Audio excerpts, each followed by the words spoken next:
ಉಡುಪಿ ಜಿಲ್ಲೆಯ ಪೊಲೀಸ್ ಅಧೀಕ್ಷಕ ಹರಿರಾಮ್ ಶಂಕರ್ ಅವರು ಕ್ರಿಕೆಟ್ ಬೆಟ್ಟಿಂಗ್ ಆರೋಪಿಯೋರ್ವನಿಗೆ ಗಡೀಪಾರು ಆದೇಶ ಹೊರಡಿಸಿದ್ದಾರೆ. ಉಡುಪಿ ಜಿಲ್ಲೆಯ ಮೂಡುಬಿರ್ತಿ ವಾರಂಬಳ್ಳಿ ಗ್ರಾಮದ 34 ವರ್ಷ ಪ್ರಾಯದ ಆರೋಪಿ ಭರತ್ ಜಯರಾಮ್ ದಾಸ ಇವರನ್ನು ಬೆಂಗಳೂರು ಕಮಿಷನರೇಟ್ ವ್ಯಾಪ್ತಿಯ ಕೆಂಗೇರಿ ಪೊಲೀಸ್ ಠಾಣಾ ವ್ಯಾಪ್ತಿಗೆ ಗಡೀಪಾರು ಮಾಡಲಾಗಿದೆ.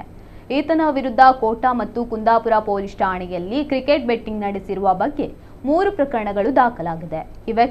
ಈ ಪೈಕಿ 1 ಪ್ರಕರಣದಲ್ಲಿ ಶಿಕ್ಷೆಯಾಗಿದ್ದು, ಉಳಿದ 2 ಪ್ರಕರಣಗಳು ತನಿಖೆಯಲ್ಲಿದೆ.